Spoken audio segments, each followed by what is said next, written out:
Alice Roosevelt was one supremely naughty girl, especially for the daughter of a president. One of the most beautiful women and most raucous socialites of her time, Alice lit up newspapers around the world with her antics, driving her father Theodore Roosevelt wild. Only it wasn't all harmless fun. When Alice was forced to leave the White House after William Taft was elected, she left a disturbing goodbye gift for the new First Lady. If you're wondering why Alice Roosevelt turned into a wild child, look no further than the hour of her birth. Although she was the daughter of future President Theodore Roosevelt and his wife, banking heiress Alice Lee Roosevelt, the little baby was in for an immediate tragedy. Just 2 days after her birth, on Valentine's Day 1884 no less, Alice's young mother died in the bloom of her youth, succumbing to kidney failure that no one had even known existed. No sooner had she drawn her first breaths than Alice was a harbinger of doom, and it just kept getting worse. As if it wasn't enough to have your mother drop dead within hours of your birth, Alice's father then dealt her a heartbreaking blow. He had loved his young, beautiful wife dearly, and now couldn't even stand to be in his daughter's presence after the tragedy. He immediately escaped to his remote North Dakota ranch while sending Alice to live with her Aunt Anna for years on end. A dead mother, an absent father, and a whole bunch of repressed feelings. What could possibly go wrong? Answer: everything. When she was just 2 years old, Alice's father remarried, this time to his old high school sweetheart, the stately and proper Edith Kermit Caro. As Alice grew up, she blossomed into a young, delicate beauty who looked astonishingly like her mother. Well, her new stepmother Edith did not like this, and she made sure Alice knew it. Edith once sneered that if Alice's mother hadn't passed prematurely, she would have bored Theodore to death. When young Alice received this cruel slight, she struck back with a vengeance. When Theodore, then the governor of New York, and her stepmother insisted she attend a girls' school in New York City, Alice wrote back a scathing letter. She wrote, "If you send me, I will humiliate you. I will do something that will shame you. I tell you I will." As time wore on, Alice's charms wore thin even on her indulgent father, and she came to believe that he preferred her new, younger half-siblings with Edith over her. Not that this changed her behavior. Perhaps lashing out, she became even more stubborn and wild, taking up the habit of running the streets uncontrolled with every boy in town. Or so her stepmother thought. She became notorious for smoking, drinking, gambling, and staying up way later than was proper with gentlemen callers. In 1901, Alice's father Theodore was serving as Vice President of the United States when a national nightmare shook Washington's foundations. President William McKinley was assassinated.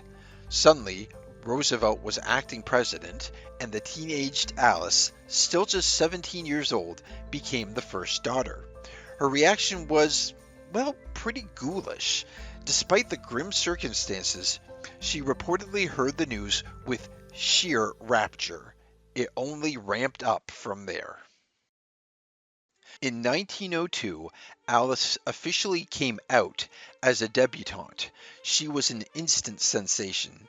That evening, she decided on wearing a slightly unconventional pale blue gown as opposed to a white frock, and sparked a fashion trend in the process. Admirers dubbed the icy color Alice Blue, and women across America started wearing it. Yet behind her picture-perfect looks at these functions, Alice was already showing disturbing tendencies. While Alice was fun to be around in her best moods, she had a terrifying mean streak. At one point, she was bored in a White House gathering and decided to put attack on a middle-aged and dignified man's chair, and then watch as he sat down and promptly bolted up like the ball from the cannon, while she acted innocent beside him. Very funny, Alice. But when it came to family members instead of strangers, she could go from mean to downright insufferable. One day, this led to an infamous altercation. On this particular day, Alice must have been feeling opinionated because she interrupted her father no fewer than 3 times while he was trying to have a conversation with his friend, the writer Owen Wister. Finally, the president broke. Pushed to his wits' end, he threatened to throw Alice out the window unless she left him alone, then famously huffed to Wister, "I can either run the country or I can attend to Alice, but I cannot possibly do both." How prophetic those words turned out to be. In 1905, Alice joined a handful of congressmen on a diplomat cruise bound for Japan and China, among other destinations. But one evening it went from stately to scandalous.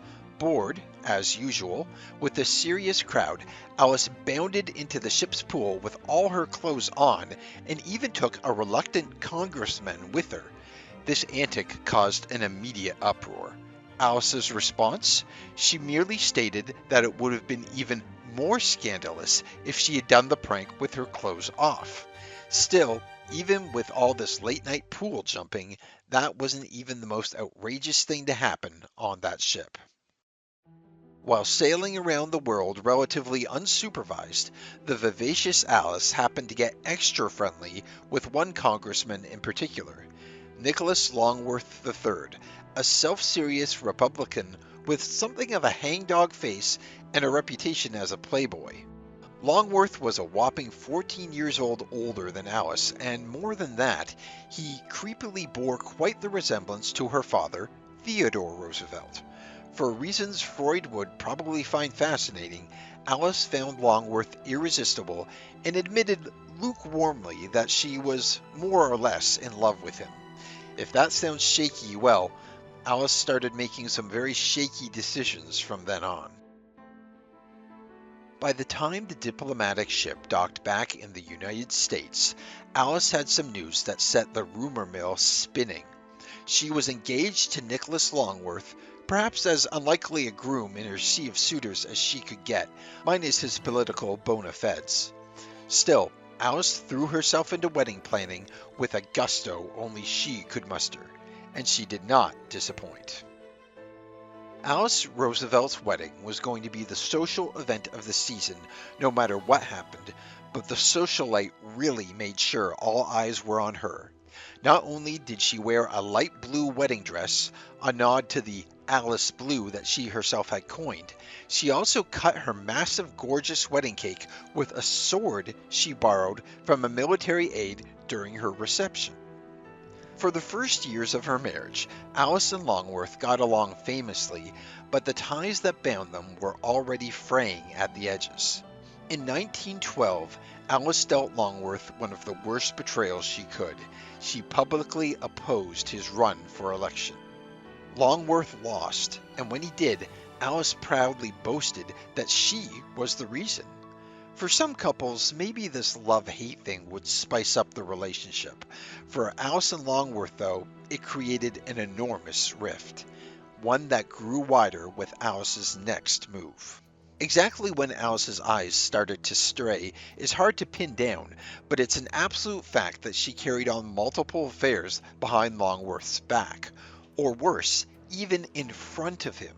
One of Alice's most prominent and long-term affairs was with Senator William Borah, a man who, like Longworth, was decades older than her but, according to Alice, much steamier in the bedroom. Around 1925, Alice found out shocking news.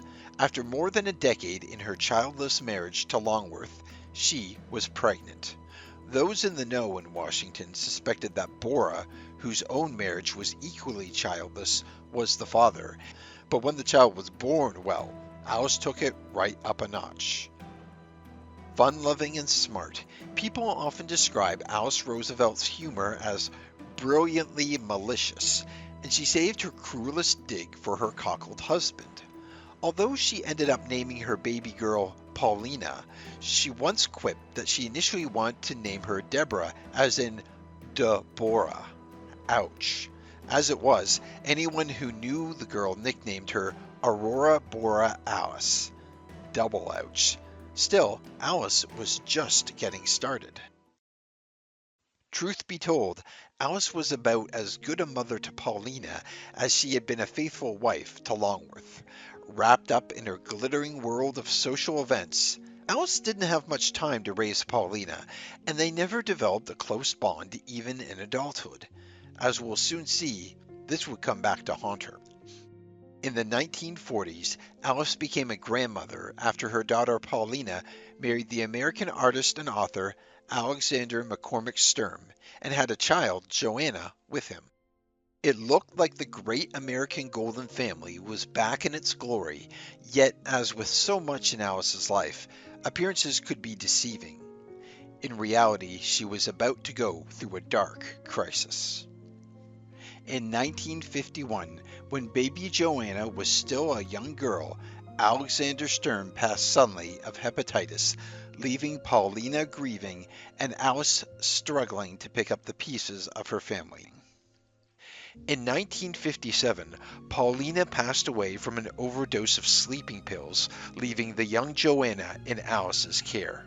Whether out of guilt for her previous lack of maternal care or a newfound maturity, Alice treated Joanna almost the opposite of how she treated her own daughter. She doted on and spoiled the young girl, and the pair became inseparable. As one friend put it, Alice has been a wonderful father and mother to Joanna. Of course, this doesn't mean Alice was losing her edge. In fact, as some powerful men soon found out, she was sharpening it. As Princess Alice grew older, she practically became Dowager Empress of America, and she wielded a terrific amount of political power. When a man named Thomas Dewey tried to become president, it was Alice who made sure he would be forgotten in the annals of history. When she unfavorably compared his looks to the bridegroom on the wedding cake, it was enough to almost single-handedly lose him 2 presidential elections in a row. One of Alice's most famous friends was the then Vice President Richard Nixon. Not only did Nixon act as one of her pallbearers when her daughter Paulina suffered her tragic end, but Alice also encouraged his political career, consistently and insistently inviting him to all the right parties until he did become president. Instead of gratitude, however, Alice only got betrayal. In the 1970s, the Watergate scandal hit, and Nixon's name was permanently tarnished. At his resignation, the disgraced Nixon decided to quote from one of Alice's published diary entries, specifically the one recalling her father's grief over her late mother, where she wrote that, "Only if you've been to the lowest valley can you know how great it is to be on the highest mountaintop." Never one to miss a beat, Alice made sure to watch Nixon's resignation on her television, and when she heard her now ex-friend using her own words to justify his shady actions, she went wild with rage. Reacting with the classic Alice gusto, she reportedly let out a string of curses at her screen and denounced him as her friend. Eventually, all good things come to an end. And although Alice's miserable marriage kept going against all odds, her father Theodore's tenure as president didn't. In 1909, he left the White House to make way for the 27th president, William Taft. But after all her years as first daughter, Alice was none too happy to give up her privileges, and she let the new occupants know it in a terrifying way. As she was leaving the White House with her father, Alice left a disturbing goodbye present. She had made a voodoo doll in the likeness of the incoming First Lady, Nellie Taft, and upon her exit, Alice burned the grim doll in the front yard of the property. Evidently, Alice never quite clicked with the Tafts, and they even later banned her from the White House. In the end, Alice outlived all her younger siblings, as well as so many other giants of American history who she had met and even shaped. Still, even she couldn't live forever. On February 20th, 1980, she passed in her Embassy Row house in Washington, D.C. The cherry on top, she made it just 8 days past her 96th birthday, An overachiever until the very end. Thanks for watching History Exposé. If you love uncovering the best stories in history, hit like and subscribe to keep exploring with us. Don't forget to visit our main page Factinate for more incredible facts about everything.